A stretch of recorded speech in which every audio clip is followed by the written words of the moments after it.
to introduce myself, right? Yes, please. Yes. Q. Stop. Oh Okay. yeah. This is Maysa Ghazaoune from Palestine. I'm working as a Palestinian Ministry of Social Affairs. I consider myself as an able, energetic woman with disability. Yes, I know. Can you tell us your name? Maysa Ghazaoune. Okay. Maysa All right. All Ghazaoune. right. Okay, okay. Can we start for the first question? Are there Sure. any education programs or vocational training centers that women with disabilities can apply in your country? There are education and vocational service for women with disability. NGOs and government such as the YMCA, blind schools, vocational schools, by Ministry of Social Development. They are not effective because they do not meet the needs of women with disability, and they do not consider the specific specific of women.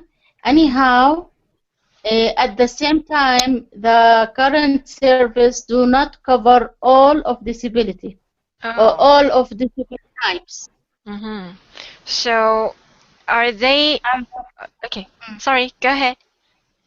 and the pros of these facilities, they are existed cover a number of women with a disability, although not all of them, but at least they are exist. Mm-hmm. So wheelchair can access Huh? uh, wheelchairs can access to the building and to the center. No, No. not in everywhere. No, Uh-huh. to be honest, no. No. All right. So that must be the problem for going there. Yeah. Okay. So in your country, you have two cases by running government and by running NGOs like YMCA. So which way is better? Or we can think about government plus NGO system as well. So which way is the best way for running them? Who would run the best? I think both. Both? I think both because each يعني, NGOs and government they are connected. I Mhm. mean, they Work can together. work together. Exactly. Mm. Okay. All right. That's good to hear that you have that vocational training center for women with disabilities. Mm. Mhm. I heard for today we have this conference with other representatives from other countries, and I heard some countries doesn't have this kind of special educational center for women with disabilities, especially. Okay, let us go to the next question. Um, about the international trade for raising the fund for supporting vocational education and sustainable jobs of women with disabilities. How can we negotiate the privilege uh, with your government? Like, do you think with the official document we can make free tax and reducing tax for the fund?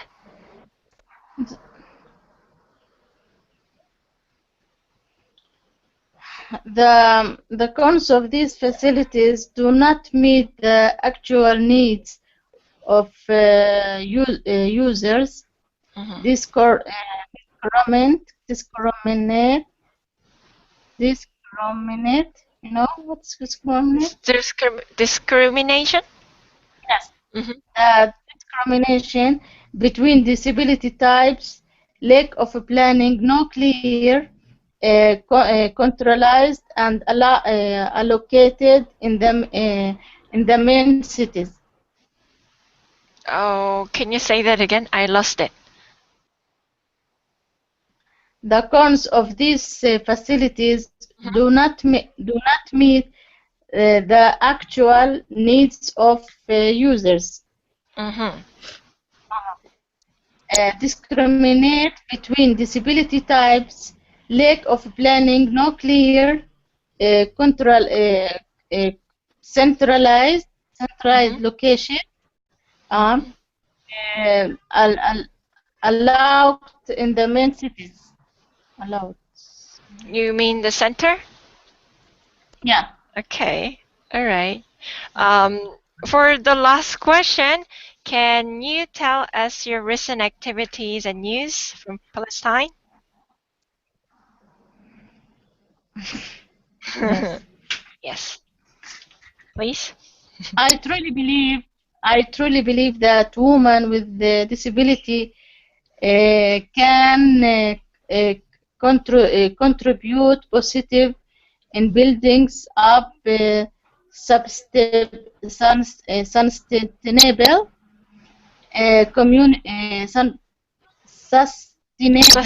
Sustainable?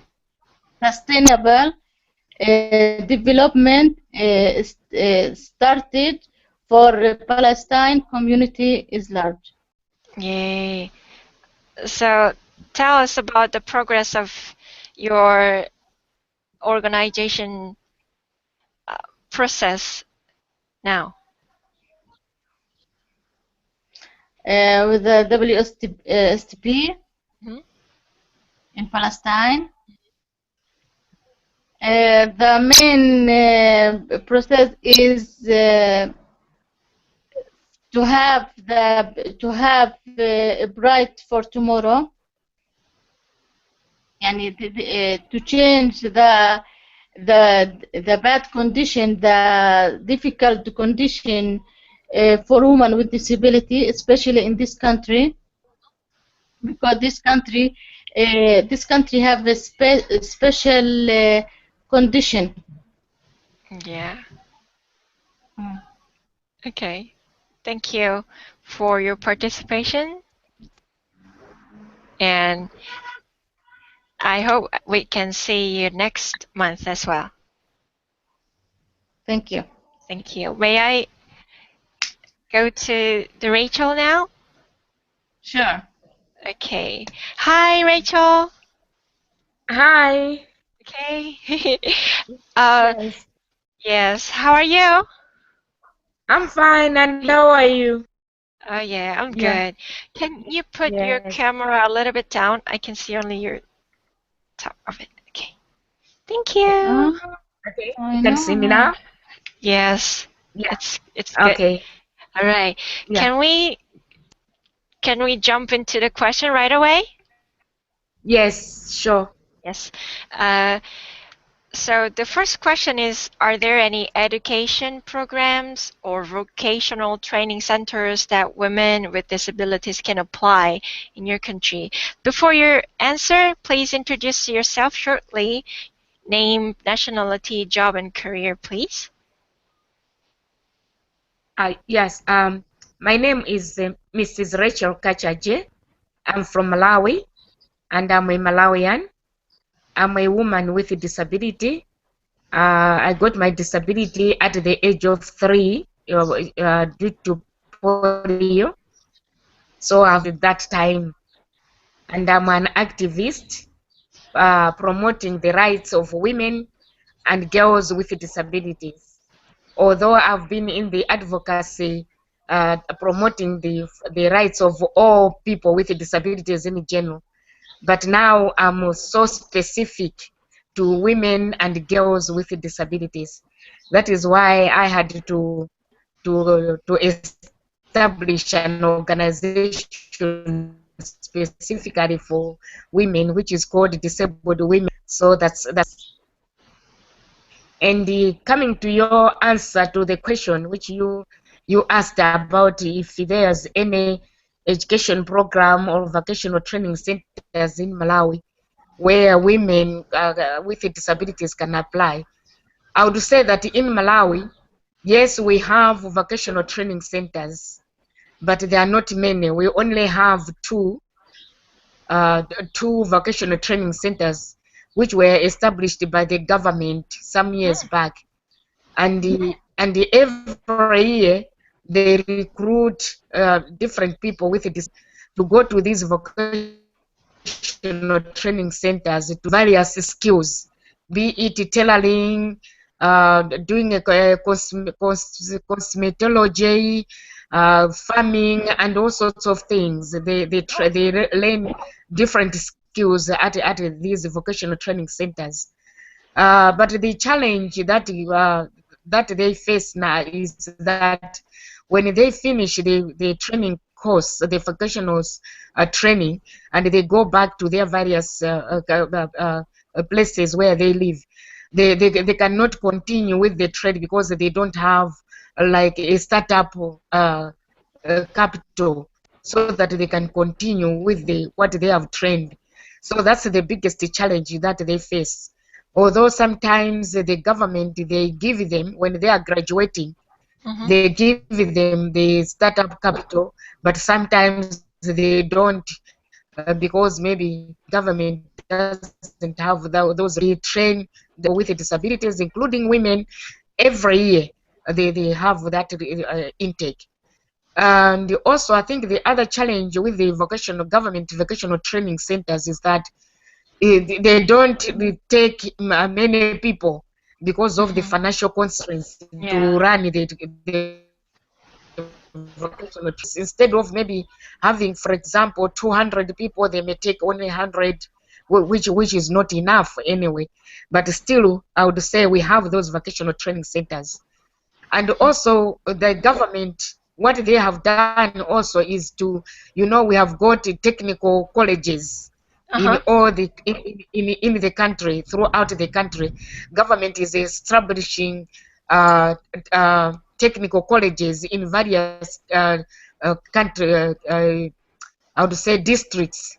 You see, like where I'm staying in Lilongwe, they will have so many training centers where they will be training people according to the needs that they want in that particular areas, making these small colleges in different areas. And since government is also promoting mainstreaming, that is why even these training colleges that they are opening, they make sure that even people with disabilities and even women with disabilities can apply to be trained. But it's just that the challenge now is how they can make these to be more accessible, of which we are working with the government to make sure that these training colleges are accessible to all people with disabilities, and more in particular women with disabilities. So there are all these training centers where people they apply to go, but it's just a matter of maybe encouraging our women now to go to seize the opportunity. They should not sit back because the That's government has put all these efforts, but now we need to get the training in various areas and get the various skills that they can get. So that is what we have in Malawi. good. Yes, yes. So I can tell your government is working hard for persons with disabilities. Yeah, they are. I think the good thing is that the government also listens to what the disability sector tells them. And for your information, the last 2 years, I was appointed to be the minister Oh, of disability and elderly affairs. Yes. So we were working together, making sure to change the policy so that they can be policies that can be inclusive to all wow. people with disabilities. So I think the relationship between government and the disability sector is very good. Is Congratulations. very good. very Oh, good, although we are not working government. It is a listening government. When we talk to them, we engage them, so they make changes to most of the things, which is good anyway. Although it is at a slow pace, but I think we'll get there. wow. That's incredible. Yes. Yeah. Yes. And congratulations on it. Thank you. Yeah. Since from when? From when will you work there? I was a minister from 2013 to 2014. Uh-huh. I was there for for almost 2 years. Yes. Okay, good. Yes. Good, good. Yeah. All Yeah. right. And for your explanation is really clear and detailed. We could understand really well. Yes. Okay. Thank Yeah. you. Are there Thank any vocational training centers or education programs which uh, is run by NGO or NGO and government together? Maybe not, right? As at now, as at now, they say most of the vocational training centers are government, Mhm. but they work together with the NGOs. So it's not like the specific for government and specific for NGO.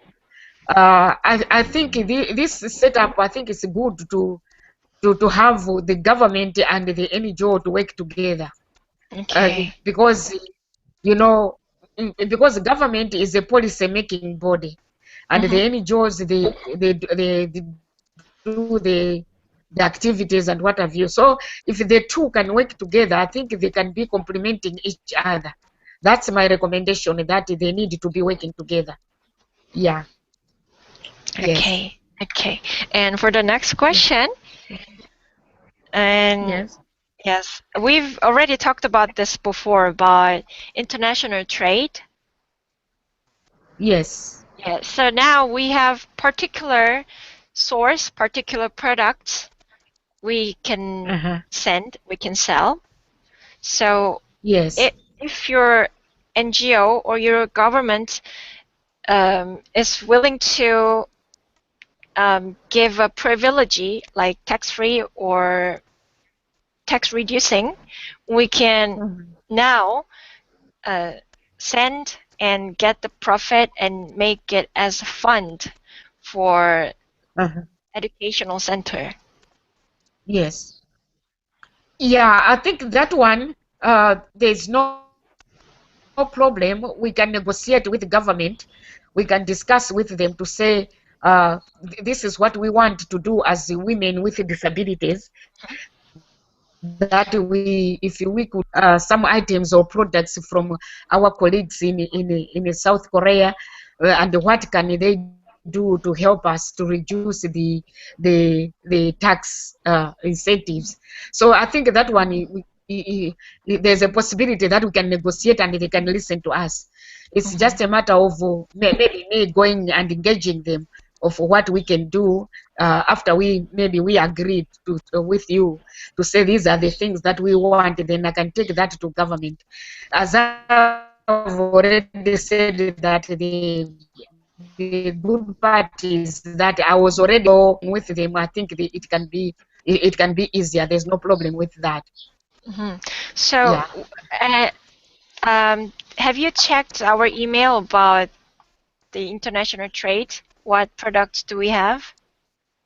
Yes, I checked them. Yes, I did. Yes. So, Yes, I did. please, if Yeah. you check the products, uh, the pr the products are popular or marketable in your country, and let us know which is proper goods Uh-huh. for your country, Yeah. so we can make it practically, make it real. Okay. Yeah, Okay. I will do that. Then I will let you know the outcome. Yeah, Thank sure. you. And for the last, Yes. uh, please tell us your recent activities and news from Malawi. Yeah, the recent news, I think it has been an ongoing news. As I already said that, maybe you have already read and heard that in Malawi there's this campaign which we are doing on the killing of the Mhm. albinos. Mhm. So just yesterday we were marching Oh. from town going to Parliament Mhm. because now, so we were calling upon all our parliamentarians to say that they need to come up with strong laws, that they should make sure that whenever anybody is Oh. killing, has Uh-huh. been abducting an albino, they have to have very stiffer penalties. So Mm. we went there with our petition to today. I received a call to say that the parliament will be discussing the issue tomorrow. So they want us to go and hear what they will be discussing. So tomorrow I'm going to parliament to see what the parliamentarians will come up with, what decision they are going to make on the issue of killing the albinos, which is very, very serious in the country. And we have managed to mobilize so many people to join us on this campaign, to make sure that all those perpetrators who are abducting and killing the albinos, they need to be punished severely. So this is what we are doing now currently. Yes. Okay. Uh, Nice. Yeah. yeah. Okay. So let us finish our online conference. Okay. Thank you. Okay. Thank Uh, you. yes. Yeah. I hope we can see you next month again. Yeah. Sure. We will. We Okay. will. And Yes. uh, And for just for your information, organization called International Women Peace Group sorry, it from was South breaking. Can you say that again? International Women Peace Group from South Korea. You know it. International Peace Group. Peace? Yes. International Peace Group. I think I've heard International of it. Women Peace Group. International. Okay. Okay. Uh, International Women Peace Group, IWPG. oh. What's And Yes. that? I don't understand. what about this group? No, there are women who are promoting peace in the world, to Uh-huh. say that we need peace because without peace, people they cannot do anything. I was also speaking to them to say, really, this is really important because when there's no peace in the world, people they create diseases. Women are the ones who suffer most. So Okay. we are supporting that initiative to say we Ah. need peace in the world so that women should be protected, women with disabilities, as we cannot run from war, we cannot be able to run. So we really need peace. Yes. All right. I understood. Palestine, the Yes. first group. Peace in Palestine. Yeah, yeah, sure. Yes, yes, Massa. Yeah. Yes. Okay. Let us say goodbye then. Okay. Bye. Thank you so Okay. much. Yeah. Thank you Okay. so much for Peace. today. Yeah. Thank you. Bye, Massa. Bye. Bye. Bye bye. Okay. Bye.